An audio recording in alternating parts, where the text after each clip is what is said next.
എല്ലാ വർഷവും വിഷു ആകുമ്പോൾ എന്തായാലും കുറച്ച് സേവിങ്സ് ഉണ്ടാവും കേട്ടോ. കുഞ്ഞുമക്കളുടെ കയ്യിൽ കുറച്ച് അവർക്ക് കിട്ടുന്ന കോയിൻസും നോട്ടും ഒക്കെ ഇട്ട് 2-3 ഒരു ഭണ്ഡാരങ്ങളിൽ അങ്ങനെ ഇട്ട് വെക്കുവേ. വിഷുവിന് കുറച്ച് ദിവസം മുന്നെയാണ് അത് നമ്മളൊന്ന് തട്ടിപ്പൊളിച്ച് മാറ്റിയെടുക്കുക.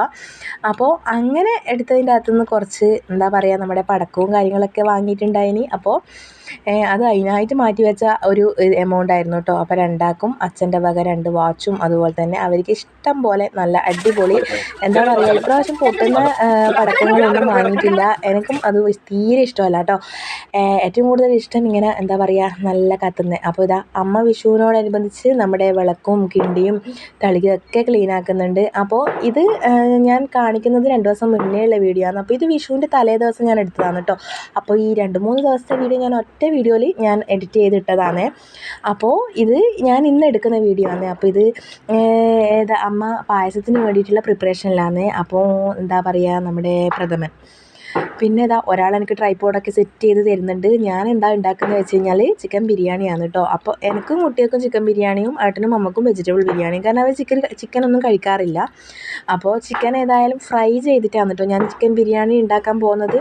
അപ്പോൾ ഇതാ നല്ല അടിപൊളിയായി ചിക്കൻ ഞാൻ ഫ്രൈ ചെയ്തെടുത്തു. അപ്പോൾ നമ്മുടെ ഗ്യാസിനൊക്കെ ക്ഷാമം ഉള്ളതുകൊണ്ട് തന്നെ ഞാൻ എല്ലാം മാക്സിമം അടുപ്പിലും അതുപോലെ തന്നെ നമ്മുടെ ഇൻഡക്ഷൻ കുക്കറിലൊക്കെ വെച്ച് അഡ്ജസ്റ്റ് ചെയ്ത് അങ്ങനെ വേഗം ഉണ്ടാക്കുന്നുണ്ട്. അപ്പോൾ ഞാനൊരു സൈഡിൽ സോയാബീൻ കഴുകി അതിന് മസാലയൊക്കെ പരട്ടി നമ്മുടെ വെജിറ്റബിൾ ബിരിയാണിക്ക് വേണ്ടിയിട്ടുള്ള പ്രിപ്പറേഷൻ ആക്കുന്നുണ്ട്.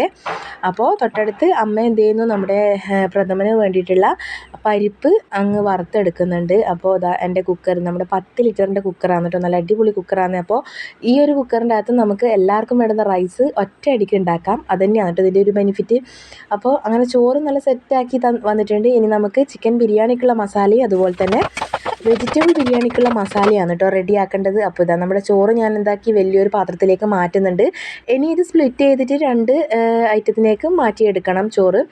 അപ്പോൾ ചിക്കൻ ബിരിയാണിക്ക് കുറച്ച് കൂടുതൽ ചോറും അതുപോലെ വെജിറ്റബിൾ ബിരിയാണിക്ക് കുറച്ചും മാത്രമേ വേണ്ടൂ. അപ്പോൾ ഞാനതൊന്നും കൂടി തട്ടിപ്പൊത്തി വെക്കുന്നുണ്ട്. അപ്പോൾ ഒരു 1/4 ഭാഗം വേവായതിന് ശേഷമാണ് കേട്ടോ ഞാൻ എടുത്തത്. അപ്പോൾ ഇതാ ഇവിടെ ഹോളിൽ നമ്മുടെ ഒരു ഡോറിൻ്റെ പണി നടക്കുന്നുണ്ട് കേട്ടോ. അപ്പോൾ അതാ അതിൻ്റെ ഇടയിൽ എൻ്റെ ബിരിയാണി റെഡി ആയിട്ടുണ്ട്. അപ്പോൾ ഇതാ ഒരാൾ മണം അടിച്ച് വന്നിട്ടുണ്ട്. പിന്നെ ഇത് ഞാൻ എടുത്തത് വൈകുന്നേരത്തെ വീഡിയോ ആണ് കേട്ടോ. അപ്പോൾ നമുക്ക് കണി വെക്കണമെങ്കിൽ നമ്മുടെ പറമ്പത്തുള്ള ചക്കയും മാങ്ങയും തേങ്ങയൊക്കെ വേണ്ടേ. അപ്പോൾ ഇതാ രണ്ടാളും കൂടിയിട്ട് നമ്മുടെ ഈ വർഷത്തെ വരിക്കച്ചക്കയാണ് കേട്ടോ ആദ്യമായിട്ട് പറിക്കുന്നതാണ്. അപ്പോൾ കണി വെക്കാനായിട്ട് നമ്മൾ മാറ്റി വെച്ചതാണ്. അപ്പോൾ ചക്ക അങ്ങനെ പറിച്ച് നമ്മൾ സെറ്റാക്കി വെച്ചിട്ടുണ്ട്. പിന്നെ ഞാനും അമ്മയും പോകുന്നത് നമ്മുടെ ഒരു അടിപൊളി എന്താ പറയുക, വാഴക്കൊല ഒടിഞ്ഞ് വീണിട്ടുണ്ട്. അപ്പോൾ ഏതായാലും നമ്മൾ വിചാരിച്ചു അത് കണി വെക്കുന്ന ആ ഒരു ടൈമിൽ നമുക്ക് കൊത്തിയെടുക്കാമെന്ന്. അപ്പോൾ ഇതാ കണി വെക്കുന്ന റൂം ഇതാണ് കേട്ടോ അമ്മ. അപ്പോൾ ഇതാണ് നമ്മുടെ കൃഷ്ണൻ. അപ്പോൾ കുറച്ച് വർഷങ്ങളായിട്ട് നമ്മൾ സ്ഥിരമായിട്ട് കണി വെക്കുന്നത് ഈ കൃഷ്ണനെയാണ്. അപ്പോൾ കൃഷ്ണനെ ഒന്ന് പൊടി തട്ടി എടുക്കണ്ടേ. അപ്പോൾ ഇതിനായിട്ട് മാറ്റി വെച്ചതുകൊണ്ട് തന്നെ ആൾ മൊത്തത്തിൽ നല്ല അടിപൊളിയായിട്ട് തന്നെ നിൽക്കുന്നുണ്ട്. കാരണം അതിന് നല്ലോണം പൊതിഞ്ഞ് നല്ല അടിപൊളിയായി സൂക്ഷിച്ച് വെച്ചതുകൊണ്ട് ഒരു കേടുപാടും ഇല്ല കേട്ടോ. അപ്പം നമ്മുടെ ഇത് മഞ്ഞ കൃഷ്ണനാണ്, കാണാൻ നല്ല അടിപൊളിയാണ്. അപ്പം നമുക്ക് ഏതായാലും കണി വെച്ച് നമ്മുടെ കണിയൊരുക്കങ്ങളൊക്കെ എങ്ങനെയാണെന്നുള്ളത് നമുക്ക് അടുത്ത വീഡിയോയിൽ കാണാം.